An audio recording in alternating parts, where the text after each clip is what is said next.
شادی سے پہلے منگیتر سے فون پر رابطے کے نقصانات۔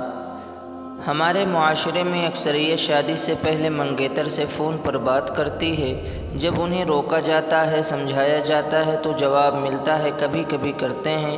کچھ کہتے ہیں کہ ہم حدود میں رہ کر بات کرتے ہیں، کچھ کہتے ہیں شادی سے پہلے انڈرسٹینڈنگ ہو جاتی ہے اس لیے کرتے ہیں، کچھ کہتے ہیں کہ اس کے بغیر دل نہیں لگتا، شادی میں دیر ہے تو بات کر کے دل بہلا لیتے ہیں، وغیرہ وغیرہ۔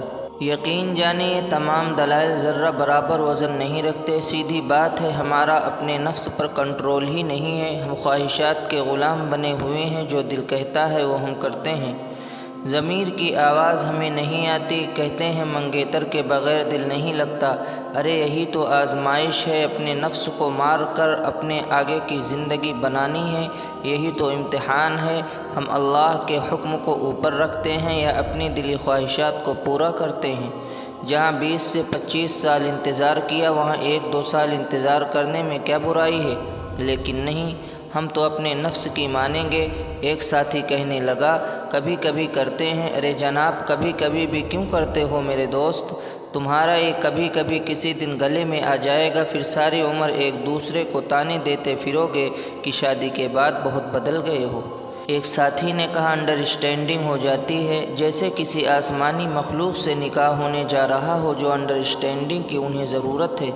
انڈرسٹینڈنگ کے چکر میں گاڑی کے اپنے گیئر پھنس جاتے ہیں اور لگانے پر بریک بھی نہیں لگتا، نتیجہ کسی برے حادثے سے کم نہیں نکلتا۔ میرے بھائیوں، میری بہنوں، جاؤ ذرا جا کر دیکھو معاشرے میں منگیتر کے نام پر کس قدر بے حیائی عام ہو چکی ہے۔ ہوٹلیں، ریسٹورنٹ، کافی شاپ بھرے پڑے ہیں۔ کون ہے؟ جواب ملتا ہے آپ کی ہونے والی بھابھی۔ اور تو اور تحفے تحائف کی لین دین اعلیٰ سطح پر جاری ہے۔ بڑا مہنگا اینڈرائیڈ موبائل گفٹ کیا جا رہا ہے، کڑھائی والا سوٹ بھیجا جا رہا ہے۔ یہاں تک بات محدود نہیں ہوتی، بعض تو تمام حدیں پار کر جاتے ہیں۔ یہاں کہنے سے گریز کرتا ہوں۔ دراصل منگیتر سے بات کرنا تمام برائیوں کا زینہ ہے۔ پہلے بات ہوتی ہے، کہیں گے صرف بات کرتے ہیں، پھر دیکھنا دکھانا ہوتا ہے، واٹس ایپ پر تصاویر بھیجی جائیں گی، پھر آہستہ آہستہ ایک دوسرے کے لیے تحفے خریدے جائیں گے، بات آگے بڑھے گی، ملاقات کرنے کے مواقع ڈھونڈے جائیں گے، بات کرتے کرتے آہستہ آہستہ انسان دوسرے گناہوں کی طرف جانے لگتا ہے۔ اور میرے دوست، اگر تم صرف موبائل پر ہی بات کرتے ہو نا، تو یہ بھی تم خود اپنے منگیتر کو اپنے ہاتھ سے خراب کر رہے ہو۔ ساری شرم و حیا، ادب و آداب تم خود اپنے ہاتھ سے ختم کر رہے ہو۔ نکاح کی برکتیں، رحمتیں سب اپنے ہاتھ سے ختم کر رہے ہو۔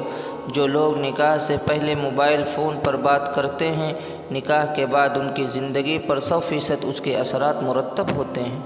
شادی کے کچھ ہی ہفتوں بعد ہی تم خود محسوس کرو گے، بیوی میری عزت نہیں کرتی، میرا کہنا نہیں مانتی، جو بات پہلے تھی وہ اب نہیں ہے۔ وہ ادب، وہ اخلاق، وہ پیار و محبت، وہ وعدے، وہ قسمیں سب ہوا میں گم ہو جائیں گے۔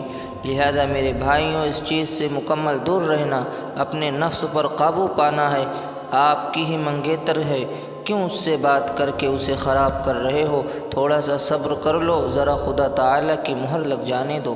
اسی طرح منگیتر سے محبت کرنے والی بہنوں سے کہوں گا، یہ جو نکاح سے پہلے سہانے خواب دکھاتا ہے، محبت کے وعدے بھرتا ہے، یقین جانیں یہ خوش شادی کے بعد کسی اور کے خواب دیکھے گا، کسی اور سے ہاتھ ملائے گا، کسی اور کے ساتھ مسکرائے گا، خود دوستوں سے کہتا پھرے گا تمہاری بھابھی اچھی ہے، لیکن کوئی اور ہوتی تو کیا ہی بات تھی۔ واللہ میری بہنوں، نکاح سے پہلے منگیتر سے رابطہ تمہارا مقام، تمہاری عزت، سب کچھ شوہر کی نظر میں ختم کر کے رکھ دے گا۔ میں دعوے سے کہتا ہوں، آپ خود کہتی نظر آئیں گی، میرے شوہر اب پہلے جیسے نہیں رہے۔ لہذا خدا را میرے بھائیوں اور میری بہنوں، اس بے شرمی اور بے حیائی کے تعلق کو فوراً خیر آباد کہو، عزت و ادب کے تقاضے کو سینے سے لگاؤ اور اپنے آنے والی زندگی کو خوشگوار بناؤ۔ نکاح کے بعد ہی ایک دوسرے کو دیکھنا، باتیں کرنا، ملاقات کرنا در حقیقت عزت، ادب، اخلاق اور غیرت مندی کا مظاہرہ ہے۔ یہی لوگ کامیاب اور خوشگوار ازدواجی زندگی گزارتے ہیں کہ نکاح سے پہلے دونوں نفس پر قابو کیے، کبھی ہم کلام نہ ہوئے، انہوں نے اللہ کے احکامات اور رسول اللہ کے فرمان کو اولین ترجیح دی۔ اس عمل کو گناہ کبیرہ مانتے رہے، یہ شرم و حیا کے پیکر بنے رہے۔ انہوں نے بزرگوں کی ہدایات کو سامنے رکھا، فحاشی کے اس دور میں بھی خواہشات کے خلاف لڑتے رہے، اور اب ان کی زندگی خوب سے خوب تر ہونے کو ہے۔